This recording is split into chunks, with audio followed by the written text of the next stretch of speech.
Which is more like WCW, All Elite Wrestling or WWE? We'll find out next on the Squared Circle Psychobabble.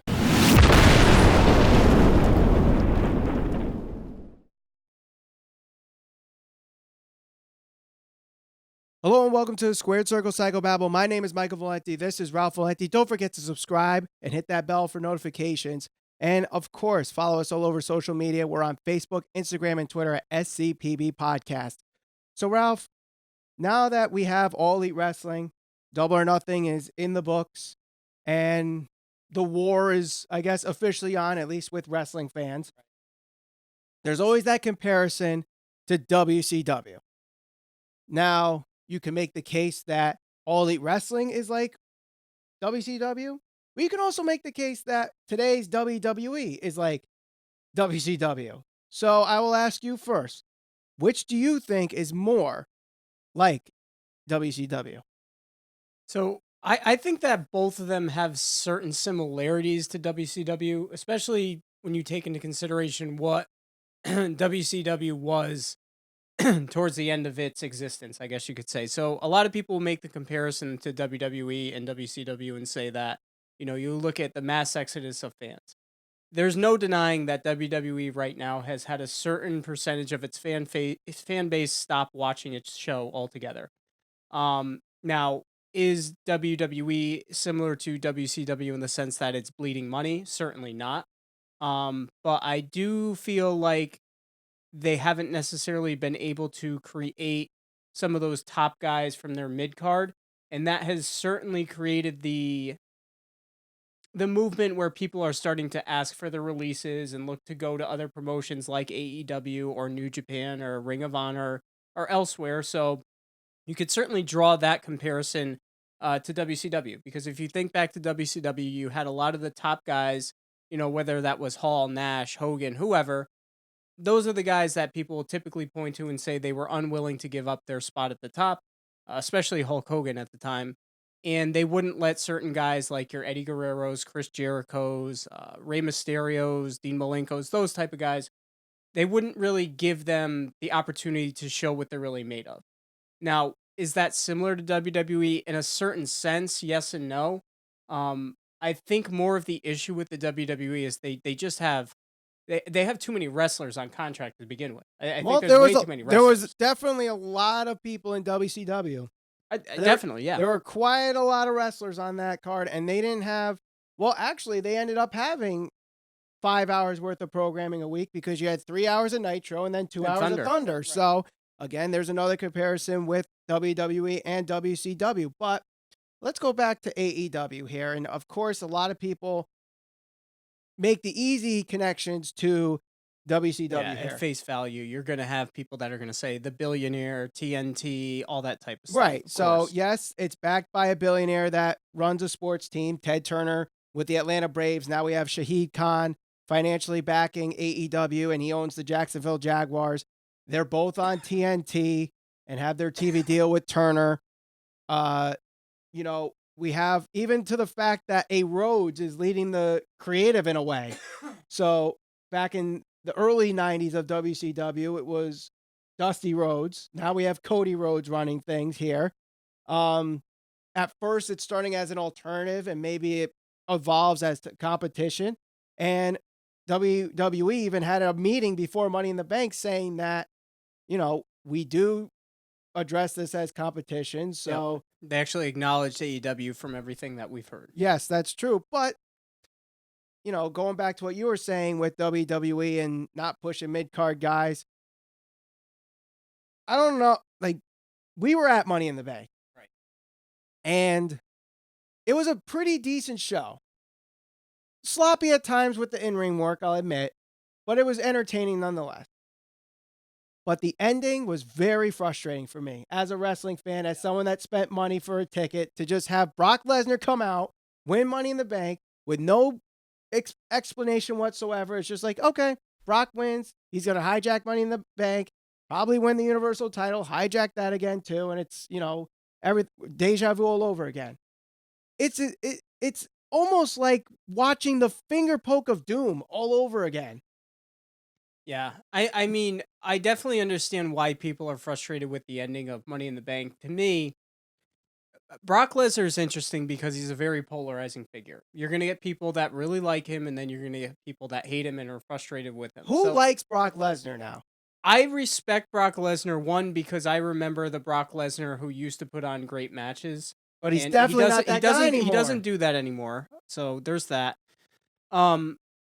But I also understand the worth of Brock Lesnar. I go back to this all the time. I think the biggest issue with Brock Lesnar was the fact that they had him hold on to the Universal title for so long and he had limited appearances. If he just wrestled and had the limited appearances without taking or holding the title, I think people would have been okay with him. It was just the fact that he was an absent champion, he was hardly there, and he had limited dates. Had somebody else held the belt and he just made his appearances and wrestled some high profile matches, I think people would have been more open to it. So I think the thing that frustrated me about the whole thing with Brock Lesnar winning was not so much him winning the Money in the Bank, because it was something that nobody expected. I mean, I didn't expect Brock Lesnar to nobody come out did. and win. And like you said, we were there. There was definitely a good majority of the people jumped up or popped there, at least reacted one way, positive or negatively, to this. So the thing that frustrated me was the fact that the very next night on Raw, they didn't even explain it. They didn't explain how he got added into the match. There was no added drama. There was no storytelling. It was just Paul Heyman came out, cut a promo, and you had to pretty much just accept that Brock Lesnar won that match. Yeah. And that's what bothered me. And that's another thing. But that was the stuff that was happening in WCW, where you had to accept that Kevin Nash, Scott Hall, and Hulk Hogan were going to end up winning everything. And if they didn't, they had to do something stupid to protect them. Now, the thing is, as bad as WWE may be now, there's still a lot of talent on their roster. And I'm not saying that there was a lot of talent in WCW's roster, the difference, too. Yeah, and the difference was they had guys like David Arquette winning the heavyweight championship, right? WWE doesn't have Rob Gronkowski coming out and winning the heavyweight championship. Yet, because you never know. But you also have someone in... Now, don't get me wrong, she was fairly decent in the ring. Her promos were not great at all, but Ronda Rousey basically came in and took the Raw Women's Championship within months of being there. Yep, and I think that's a fair comparison. So you have that. And the other thing, bringing up the mid-carders, not elevating stars or whatever, WWE's in that same situation. And then when you finally get a chance to elevate those stars, those guys that you were homegrown, you found some way to ruin it. Now, in WCW's case, you had Sting and you had Goldberg. Yeah. Sting was wonderfully booked throughout 1997 until the culmination at Starrcade, where they ruined the ending. The whole thing with Bret Hart and Hulk Hogan, they didn't want to put the title over on Sting clean, so they had to do some screwy finish with that. Yeah. Then Goldberg. Goldberg had the streak, and again, they did something stupid and ruined that with Kevin Nash. In today's WWE, those two comparisons right now can be Becky Lynch and Lacey Evans. Okay. So Becky Lynch was the comparison to Sting. You built her up for this, last, say, 8 months or so, and she's over with the crowd, absolutely, completely over. But then you just ruin it with stupid booking. And WrestleMania's ending was, lackluster, screwy, controversial in a way. Yep. Someone messed it up, and of course, her momentum has kind of stalled because of it. Mm-hmm. Lacey Evans, not exactly the same as Goldberg as far as a streak goes, but obviously they have some kind of momentum with her. And here's why I make the comparison. Goldberg was obviously green when he first came to WCW. So what they tried to do was have him have these short matches to protect his lack of experience. Yeah, they didn't want to expose him. Until they put him in the ring with Regal. And as soon as that happened, he got exposed. Yes. Lacey Evans, the same thing. She's green. There's potential there, but she's definitely green. So what do? They expose her by making her number 1 in the Royal Rumble with Natalya. And if you can't work in the ring with Natalya, you got to work on your in-ring work. Mhm. And then from then on, she's just going in and out, up and down, and Not doing anything. not doing anything until she has these quick, squash matches. And then she gets exposed. Well, she was at least better in the Becky Lynch match, but still not great.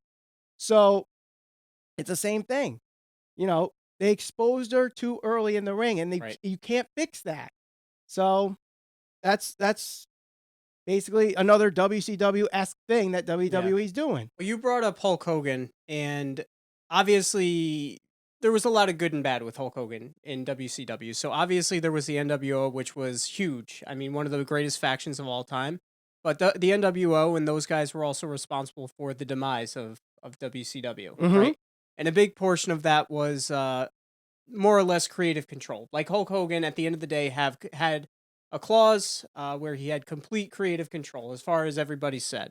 He said that himself in multiple interviews, that he did have full creative control, meaning if he didn't want to lose to somebody, if he didn't like the segment, if he didn't like the angle, he could pretty much say he didn't want to do it, right?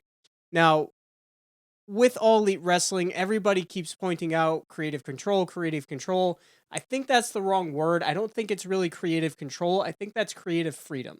And if anything, I don't think that's necessarily so much a comparison to WCW, but maybe more like WWE during the Attitude Era, where things weren't as scripted. It was more, guys would go out there, there'd be emotion, there'd be better promos. I think that's more of what we're going to see with All Elite Wrestling, because I don't think those guys like your Jerichos, the Young Bucks, I don't think they necessarily have control to say who goes over. I mean, obviously the Bucks and all of them, they're higher ups in the company. So I don't know where that buck stops. No pun intended. I don't know where the ball stops with that. Like, who actually gets the final decision, if that's Tony Khan, if he's the guy that says, who wins, who loses, if it's going to be Jim Ross. I don't know. It'd be interesting to hear that, when that comes out, when All Elite Wrestling, hopefully it lasts, but, there's going to be bumps in the road. People are going to leave, and once people start leaving, they'll start to talk. One thing that I would be slightly concerned about is obviously the corporate structure of AEW. So we know that you have the Bucks, and I've talked about this before. You got Omega, you've got Cody Rhodes. Those guys not only are active wrestlers, but they're also hold high corporate titles within the company. Now, that can be somewhat similar to WCW, because we know there were multiple wrestlers who were involved in the creative side. Mm-hmm. And when you're a wrestler who's struggling to make it in a company, it's very easy to point the finger or have some type of backlash or heat, because you see these guys who are constantly winning and put in a position where they're in the main events or highlighted, and you're not. And Right. it's very easy, right or wrong. You could be a guy that totally sucks in the ring and you have no business being in the main event, but it's easy for you to go on, a YouTube podcast or somewhere else and say, those guys run everything over there and they don't give fair opportunity. So is that going to happen? I certainly hope not. Can I see that happening? Of course I can. Right. And it literally almost pretty much just happened with Pac and Hangman Page. Mm-hmm. Hangman Page was supposed to go over, as far as everybody has said. No. The story was with Pac was supposed to go over Hangman, but eventually lose to Omega. And that's the Okay. problem. Either way, it involved Pac losing some. Right. So, and he would be losing with the open, whatever it's called, the open dream or open the dream gate, whatever the championship is actually called with Dragon Gate. While he's champion, they don't want him to lose. Right. Especially because he has not lost yet since he left WWE. Yeah. So, when you have a guy like Vince McMahon, who does not wrestle from time to, at all, making the final decision, it kind of helps, because it's like, okay, Vince is looking out for the entertainment and his product at the end of the day. Whereas you have a guy like Cody or Omega or the Bucks that at the end of the day could be looking out for their best interest. And that's all, like I said, that's also assuming they have creative control. There's a big difference between creative control and creative freedom. We don't know what they actually can and can't do in All Elite Wrestling. Well, if they're executive vice presidents, I'm sure they can use their power if they want to. And that's a tough spot to be in. It is. I mean, you look at WCW, Dusty Rhodes was head of creative at one point, Kevin Sullivan, Kevin Nash, Hulk Hogan. They all had creative control. Even during the territories, you Vince had Russo booked himself to Vince Russo booked Right. himself to win the heavyweight Yeah, so championship. that's part of the problem when you're an active wrestler or participant and you're also on the creative team and making decisions. Yes, that comparison is fair to a certain extent. I think when you make the comparison between WCW and All Elite Wrestling. Yeah. So, I mean, I think we can all agree there are definitely similarities between both companies right now with WCW.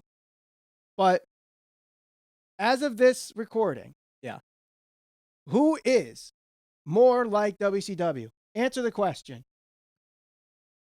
And you can't cop out. You have to make a decision. Okay, if I had to answer the question, I definitely think that right now, just because of the fact that their programming is so lackluster, boring, uninspiring, that's me being nice. I honestly will say WWE to a very, very, very small extent. I don't think it's WWE is any danger of going out of business, but to a very small extent. All Elite Wrestling, like I said, some comparisons. I think All Elite Wrestling is more comparable to WWE when it was during the Attitude Era. I think that's going to be like the promised land where a lot of people are going to want to go, where they're going to have certain amount of freedom, where the guys that feel like they couldn't get over in the WWE right now are going to go, they'll be able to go there and really show the world what they're made of. Yes, definitely. Change the world, so to speak. Yes, and that's what Kenny Omega is looking to do at the end. So let us know what you think in the comments. You can vote in the eye above my head. Which one is more like WCW today? All Elite Wrestling or WWE? Don't forget to share this all over social media. We're on Facebook, Instagram, and Twitter, SCPB Podcast. Subscribe and hit that bell for notifications. For Ralph Valenti, my name is Michael Valenti, and thank you for watching the Squared Circle Psychobabble.